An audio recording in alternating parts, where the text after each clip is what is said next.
Today we wanted to talk about self-management versus hiring real estate professionals. Right. So really, when you're buying investment properties, you really do have these two choices. You're going to do it all yourself, a DIY landlord, or you're going to hire professionals. And there's different options, and we're going to talk about the pros and cons of each.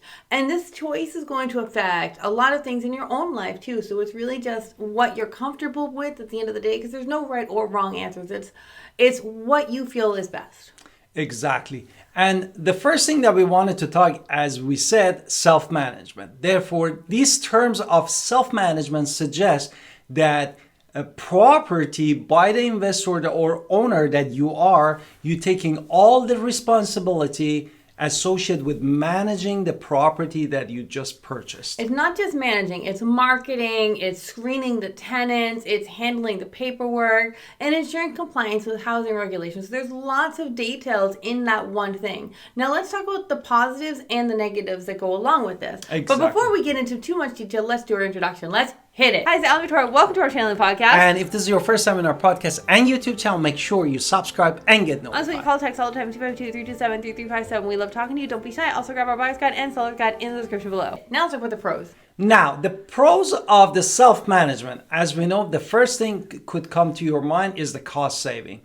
The primary advantage of the self-management for the property that you're saving that fee that you're going to pay to the property management companies. No? Right. The second thing that it matters to a lot of people is self-control or direct control. So it means that you have all the property on the owner of the property. You can make decisions quickly and deal with the tenant relations super fast. Exactly. The third one is intimate knowledge, because nobody better than you right now, the owner of that property knows better about that property. That's why it's really beneficial for you that you can address any specific issues or requests from your tenant. And the other good thing about pro would be personal relationships. If you can build a good rapport with the tenant, they're more likely to last longer as a tenant.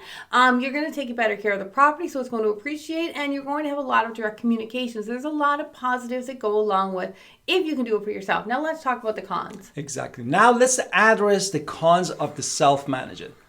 The first thing about self-management, of course, is a time consuming. The biggest drawback of the self-management is that you need significant amount of the time. As my wife said, you need marketing, you need be sure that repair is being done, everything that you need to basically address any issues and concern of the tenant. These all takes time.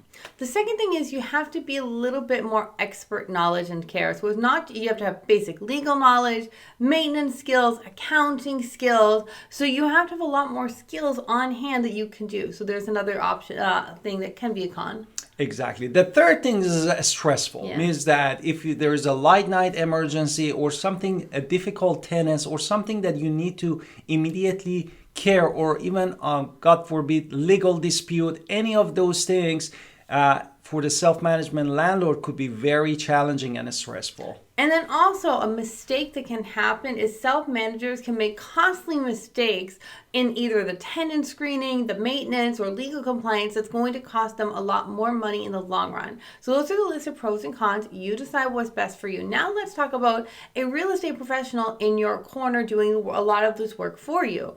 Exactly. Here we wanted to talk about why it's important to hire real estate professionals, typically in the form of the property management, to help you to ensure you that handle everything, all the issues with the property, and in an expertise,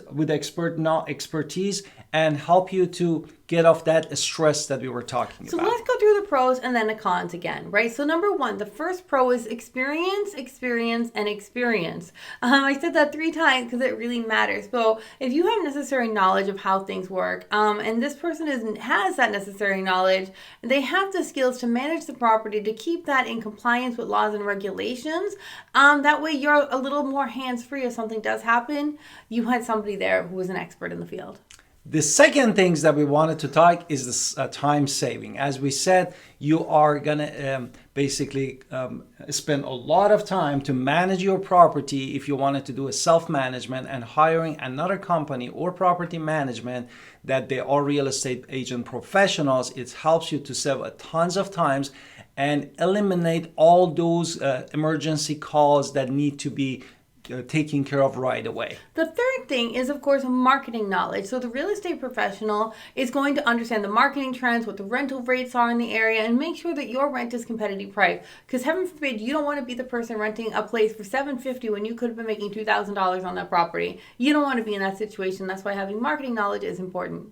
Exactly. The last one we wanted to address network of the vendors. Yes. That's property management usually have a trusted network of contractors, service providers that can perform maintenance and repairs, often with a discounted rate that you don't have that access to. Now, the cons of hiring property management and hiring a real estate professional is, of course, number one, the cost. Most significant is property management take, on average, every single month, 8 to 12%, typically 10 in our market of the monthly rental income. So if you're paying, I'm just going to say, if you got a property and it's $1,000 a month, 10% of that is what? $100. $100 going to the property management. Just small numbers just to give you an idea. What's the second one? Second one is less personal interaction. No, therefore, this way some landlord appreciate that they don't have direct contact all the time with the tenant personally, and another company or property management company handles all those interactions. Another con is mismatched goals. So the property managers have dedication and personal interest to the property, but they don't have the same as you would to your own property. So if they're just looking for heads in a bed and you're looking for the highest profitability, and maybe you're okay with 2 to 3 months to really get the higher rents in there, then you might not be in the same category, and it could be a mismatch, and your goals don't have to always be, if the goals aren't aligned, it's never a good relationship. So that's why it's always good to know what the goals are up front. Exactly. Now, let's talk about really making decision between self-management and property management, or hiring property management or real estate agent professionals that help you to manage your properties. Right, so basically we came up with 5 questions to ask yourself on which way you might be leaning, because it doesn't matter, it matters to you with your choices. Number 1, is it going to be your time? Do you have the time and energy to dedicate to that property for property management? Exactly. The number 2, distance from your property. Do you live nearby the property that you own as investors, or your distance? Therefore, that could be impractical if you are distant from your property. The third one to ask yourself is how many properties you already own. The more complicated self-management becomes, the more properties you have. So if you're talking about, 5 properties, 6 properties, now it might be a little harder to manage all those. And number 4 is really comfort level. Are you comfortable with handling all the maintenance, repairs issue, late night emergency of the tenant, or tenant dispute or not? This is also the question that you need to ask yourself. And also financial considerations. Can you afford that property management company, or would it significantly impact your profitability of owning that property? So these are the questions you should ask yourself if you're deciding. Basically, hiring a real estate in the form of property management or having rental properties that you manage yourself is ultimately your decision. We're going to just tell you to really kind of think about it and make an informed choice. Exactly. Therefore, your skills, your financial goals is all those factors that is super important for you to make that decision. Don't forget to call us Alan Victoria, your real estate agent professionals in Pitt County, North Carolina. Also call us at 252-327-3357. We'd love to help you with your investment, and watch these videos, and we see you next time.